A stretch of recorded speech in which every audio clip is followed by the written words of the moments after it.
Assalamualaikum warahmatullahi wabarakatuh. Perkenalkan, saya Yuli Mulyaning Tias, calon guru penggerak Angkatan 9 Kabupaten Gresik. Berikut adalah koneksi antar materi modul 1.1, kesimpulan dan refleksi. Asas pendidikan Ki Hajar Dewantara bahwa pendidikan adalah menuntun segala kekuatan kodrat yang ada pada anak-anak, agar mereka sebagai manusia dan sebagai anggota masyarakat dapat mencapai keselamatan dan kebahagiaan setinggi-tingginya. Dasar pendidikan menurut KHD, pendidik itu hanya dapat menuntun tumbuh atau hidupnya kekuatan kodrat yang ada pada anak-anak, agar dapat memperbaiki lakunya, bukan dasarnya hidup dan tumbuhnya kekuatan kodrat anak. Dalam proses menuntun ini, anak diberi kebebasan, namun pendidik sebagai pamong dalam memberi tuntunan dan arahan agar anak tidak kehilangan arah dan membahayakan dirinya. Nah, sebagai pamong dapat memberikan tuntunan agar anak dapat menemukan kemerdekaannya dalam belajar. Kekuatan sosiokultural menjadi proses menebalkan kekuatan kodrat anak yang masih samar-samar. Pendidikan bertujuan untuk menuntun, memfasilitasi atau membantu anak untuk menebalkan garis samar-samar agar dapat memperbaiki lakunya untuk menjadi manusia seutuhnya. Dan anak bukan kertas kosong yang bisa digambar sesuai keinginan orang dewasa. Berikutnya adalah filosofi KHD yang sering kita kenal.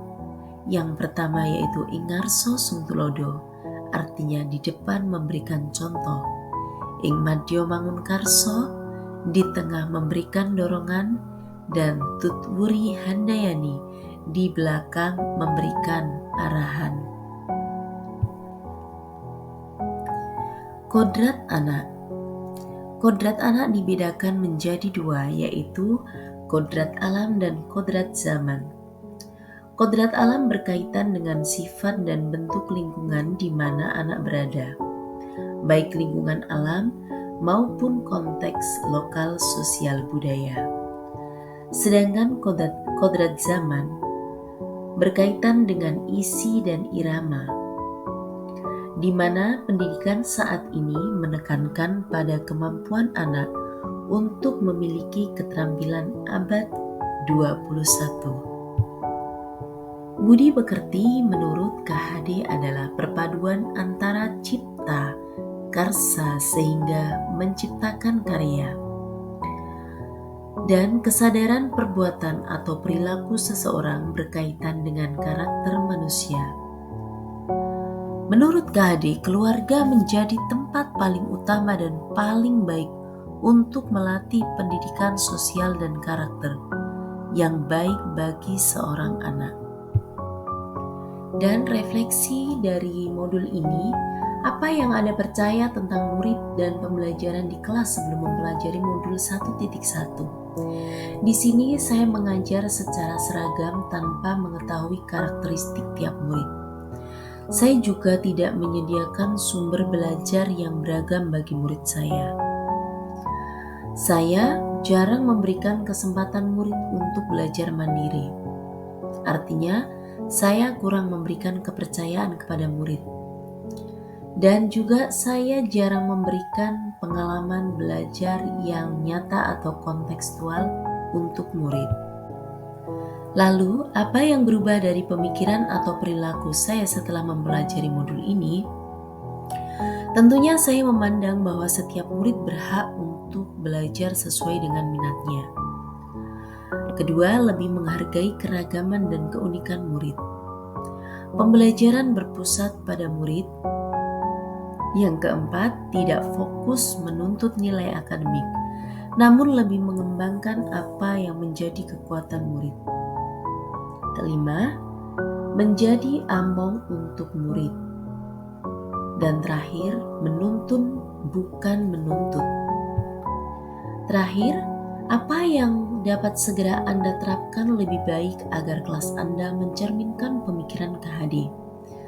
Saya berencana untuk menganalisis karakteristik murid dan menggunakannya untuk memetakan kebutuhan murid di kelas. Menerapkan diferensiasi pembelajaran berdasarkan profil murid, minat, kesiapan, dan gaya belajar. Lalu memberikan kesempatan dan kepercayaan kepada murid untuk belajar mandiri dan mengeksplorasi pembelajaran. Terakhir, menyediakan sumber belajar yang beragam dan menyampaikan kepada murid bahwa guru dan buku bukan satu-satunya sumber belajar. Nah, tiba saat yang terakhir, yaitu gambar yang mewakili perasaan saya setelah mempelajari modul 1.1. Yang pertama adalah sedih. Kenapa? Karena ternyata selama ini saya belum merdeka sebagai guru dan belum memberikan kemerdekaan kepada murid saya. Yang kedua, saya senang karena mendapatkan pemantapan ilmu terkait dengan hakikat pendidikan. Artinya, saya akan belajar dari kesalahan untuk bisa saya perbaiki di masa mendatang. Dan saya juga merasakan kekhawatiran. Khawatir apabila tidak bisa maksimal dalam menerapkan ilmu ini.